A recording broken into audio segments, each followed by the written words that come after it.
एक दिन महात्मा बुद्ध अपने शिष्यों को शिक्षा दे रहे थे। वे बता रहे थे कि मनुष्य को कम बोलना चाहिए। भगवान हमें एक मुंह और दो कान दिए हैं। इसका मतलब यह है कि जितना ज़्यादा बोलना चाहिए उससे दोगुना सुनना चाहिए, और यही प्रगति भी चाहती है। इसीलिए हमें दो कान और एक मुंह दिया। और आपने यह भी देखा होगा कि संसार में जिस पदार्थ की संख्या ज़्यादा होती है वह कम भाव में बिकती है, और जिसकी संख्या कम होती है वो ज़्यादा भाव में बिकती है। यही नियम हमारे जुबान पर भी लागू होती है। हम जितना कम बोलते हैं लोग हमारी बातों को उतना ही तवज्जो देते हैं। लोग उतनी ही ध्यान से हमारी बातों को सुनते हैं और हमारी बात मानते भी हैं। तभी उनमें से एक शिष्य खड़ा होता है और बोलता है कि गुरुदेव, यदि कम बोलेंगे तो सामने वालों को हम सारी बात कैसे समझा पाएंगे। मान लीजिए मुझे किसी को उपदेश देना है और मैं उसे पूरी बात न समझाऊं तो मुझे गलत समझ सकता है या मेरी बातों को गलत उदाहरण निकाल सकता है, और वह मेरी बात मानकर गलत रास्ता चुन ले तो दोष हमें लगेगा। और अक्सर देखा गया है जो व्यक्ति झगड़ा में कम बोलता है उसे कमजोर समझा जाता है, डरपोक समझते हैं। तो गुरुदेव, वहाँ पर हमें कम बोलना कैसे उचित है? फिर गुरुदेव ने उन सभी शिष्यों को एक कहानी सुनाते हैं और वह कहते हैं, बहुत समय पहले की बात है। एक राजा अपने नगर में ऐलान करवाया कि जो हमारे दिल की बात को बता देगा उसे मैं सोने के मोहरे दूंगा। अब ये बात पूरे नगर में फैल गई कि यदि कोई राजा के दिल की बात को बताता है तो राजा उसे सोने की मोहरे देगा। अब ये बात आसपास के नगर में फैल गए। बड़े बड़े ज्ञानी, बड़े बड़े साधु, बड़े बड़े पंडित, ये सभी राज्य दरबार में पहुंचे और राजा को नई नई बातें बताने लगे। उनके मन की बात बताने की कोशिश करने लगे। सभी विद्वान पंडित साधु बारी बारी मन की बात बता रहे थे, परंतु राजा बोलते, ये बात मेरी मन की नहीं है, ये मेरे दिल की बात नहीं है। बहुत बड़े बड़े साधु, ब्राह्मण, पंडित आए।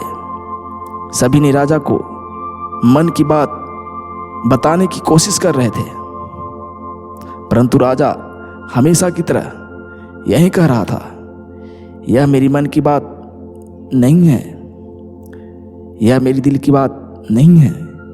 उसी नगर के अंदर एक गरीब ब्राह्मण रहता था। एक दिन उसे ब्राह्मण की पत्नी ब्राह्मण से बोलती है कि आप बैठे बैठे क्या कर रहे हैं? राजा वहाँ राज दरबार में सोने की मोहरे बांट रहे हैं और आप यहाँ बैठे हैं। आप भी जाइए और राजा की मन की बात को बताइए। तब ब्राह्मण बोला, ये हमारा काम नहीं है। ये बड़े बड़े ब्राह्मण, बड़े बड़े पंडित और विद्वानों का काम है, जो दुनिया का बहुत सारा ज्ञान अर्जित किए हो, वो उनका काम है। राजा उन्हें मोहरे देता है, हमें भला क्यों देगा? हम तो कुछ जानते भी नहीं हैं। तब ब्राह्मण की पत्नी बोलती है कि आप जाकर एक काम करना, आप जब भी राज दरबार में पहुंचना और जब राजा से नजर मिले तो पूरब की तरफ एक अंगुली कर देना। मुझे पता है यदि राजा समझदार होगा तो सबको मोहरे बंद करके आपको मोहरे दे देगा। ये बात सुनने के बाद वो ब्राह्मण राज दरबार में जाता है और जैसे ही राजा की नज़र ब्राह्मण पर पड़ती है, उसने पूरब की ओर उंगली कर देता है। राजा तुरंत मंत्रियों को आदेश दिया कि इस ब्राह्मण को 1 सोने की मोहरें दे दी जाए। सभी विद्वान आश्चर्यचकित हो गए कि हम लोग ने राजा की मन की बात बताने की बहुत सारी कोशिश की, परंतु राजा ने मुझे सोने के मोहरें नहीं दिए, परंतु इसने एक उंगली सिर्फ पूर्व दिशा में किया तो राजा ने सोने की मोहरें दे दिया। ब्राह्मण सोने की मोहरें लेकर घर आया और अपनी पत्नी को मोहरें लाकर दिया और कहा, आज तो चमत्कार हो गया। राजा ने सबसे पहले मुझे मोहरें दिए, मैंने तो सिर्फ एक अंगुली की, लेकिन राजा क्या समझा मेरी उंगली से? ब्राह्मण अपनी पत्नी से पूछा। पत्नी बोलती है, अब छोड़ दीजिए, जो बात बीत गई वो जानकर क्या करेंगे। अब तो सोने की मोहरें मिल गई, अब आप खाना खाइए और सो जाइए, फिर कल सुबह जाना होगा। दूसरे दिन ब्राह्मण फिर नहा धोवा कर तैयार होता है और फिर अपनी पत्नी से पूछता है कि आज हमको क्या करना होगा। तब ब्राह्मणी बोलती है, आज आपको पश्चिम की ओर अंगुली करना होगा। ब्राह्मण राजदरबार में जाता है और राजा के नज़र पड़ते ही उसने उंगली पश्चिम की ओर कर दिया। राजा बहुत खुश हुए और फिर उसे सोने के मोहरे दिए और फिर वहाँ बैठे सारे विद्वान, पंडित, साधु और आचार्य सभी हैरान हो जाते हैं कि आखिर ब्राह्मण की अंगुली करने का क्या मतलब है। कुछ बोलता भी नहीं है, ना कोई बात बताता है और राजा उसे मोहरे दे देता है। फिर ब्राह्मण अपने घर चला जाता है। फिर तीसरे दिन ब्राह्मण अपनी पत्नी से पूछकर राजदरबार में जाता है और राजा से नज़र मिलते ही उत्तर की ओर अंगुली कर देता है। राजा फिर सोने के मोहरे उस गरीब ब्राह्मण को देता है। अब वहाँ के पंडित देख देख कर हैरान हो गए थे और कहते हैं कि राजा अंगुली करने से मोहरे देते हैं, तो कल हम लोग सारे अंगुली एक साथ करेंगे। अब चौथे दिन फिर ब्राह्मण नहा धोवा कर तैयार होता है और अपनी पत्नी से पूछता है कि आज हमें क्या करना होगा। तब ब्राह्मणी बोलती है कि आज आपको यहीं रहना है, आपको राजदरबार नहीं जाना है, आज आराम कर लो। चौथे दिन राजदरबार में जितने पंडित थे राजा को देखकर खड़े हुए और सभी एक साथ उंगली दक्षिण की दिशा में कर दिए। राजा यह देखकर बहुत क्रोधित हुआ और सभी ब्राह्मण, पंडित, साधुओं को जेल में डाल दिया। फिर सभी पंडितों, ब्राह्मणों की पत्नियां को पता चलता है हमारे पति जेल में बंद कर दिए गए हैं, तो सभी भागी जेल में आती है और सारी घटनाएं पूछती है तो हैरान हो रह जाती है। इसके बाद वो बोलती है कि आप लोग को कैसे छुड़ाए। तब पंडित ब्राह्मण बोलते हैं, तुम लोग उस ब्राह्मण के पास जाओ जिसने राजा को मन की बात बताया था। तब सभी पत्नियां ब्राह्मण के पास जाती है तो ब्राह्मण बोलता है कि ये मुझे भी नहीं मालूम कि क्यों राजा मुझे सोने के मोहरे दिए हैं। ये सब सारी बात मेरी पत्नी जानती है। सभी स्त्रियां ब्राह्मणी के पास जाती है और उसके चरणों में गिर जाती है और कहती है कि मेरे पतियों को जेल से बाहर करवा दें।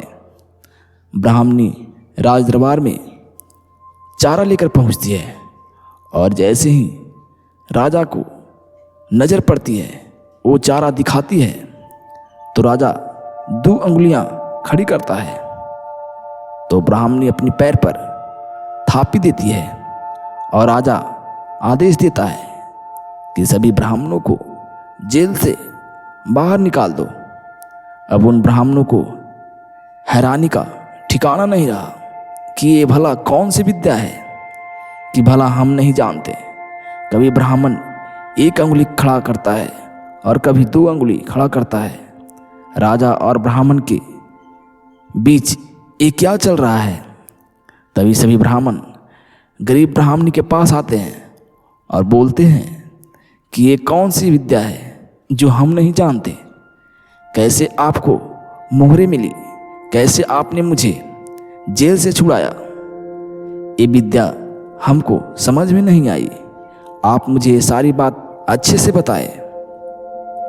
तब ब्राह्मणी बोलती है कि मैंने अपने पति को राज दरबार में पूरब की ओर अंगुली करने के लिए बोली तो मेरे पति वैसे ही किए, मगर राजा पूरब की ओर उंगली से ये समझा कि जैसे पूरब के राजा पुरु का राज्य सुखी संपन्न था, वैसे हमारा राज्य भी सुखी संपन्न रहे। फिर दूसरे दिन मेरे पति उत्तर की ओर उंगली किए तो राजा ने ये समझा कि जैसे राजा ध्रुव का राज्य अटल है, वैसे ही हमारा राज्य अटल रहे। और इसीलिए राजा ने दूसरे दिन भी सोने के मोहरे दिए। फिर तीसरे दिन मेरे पति राज दरबार में पहुंचे तो पश्चिम की ओर उंगली किए और इससे राजा ये समझा जैसे पूर्व से पश्चिम तक मेरा राज्य हमेशा कायम रहे। चौथे दिन मेरे पति राज दरबार नहीं आए और आप लोग दक्षिण की ओर उंगली किए तो राजा ने गलत समझ लिया और बंदी बनाकर जेल भेज दिया। उसने ये समझा कि दक्षिण के राजा रावण का सर्वनाश जिस तरह से हुआ वैसे ही मुझे भी होगा। इसलिए उन्होंने आप लोगों को बंदी बना दिया। फिर ब्राह्मण ने पूछा, परंतु आपने हम लोगों को कैसे छुड़वाया? तब गरीब ब्राह्मणी बोलती है कि मैंने राजा को चारा दिखाया तो उसने समझा कि आप लोग जानवर हैं। तब राजा ने 2 उंगलियां दिखाई। तब उसने कहा कि अगर जानवर है तो सिंह क्यों नहीं है? तब मैंने पैर पर थापी मारी तो उसने समझा कि इंसान के रूप में जानवर है। तब राजा ने आप लोगों को छोड़ दिया। ये सारी कहानी बौद्ध भिक्षु अपने शिष्य को सुना दिए। इसके बाद उन्होंने कहा कि हमें इतना कम बोलकर भी सामने वालों को समझा सकते हैं, परंतु सामने वाला भी ज्ञानी होना चाहिए, तभी तो हमें ज्ञान देने का मकसद पूरा होगा। यदि अगला आदमी हमारे ज्ञान को नहीं समझ रहा है तो उसे ज्ञान देना बेकार है। जैसे कहावत में है कि भैंस के आगे बीन बजाने से भैंस सिर्फ पाघुर मारती है, उसी तरह अज्ञानी आदमी को भला क्यों ज्ञान देना?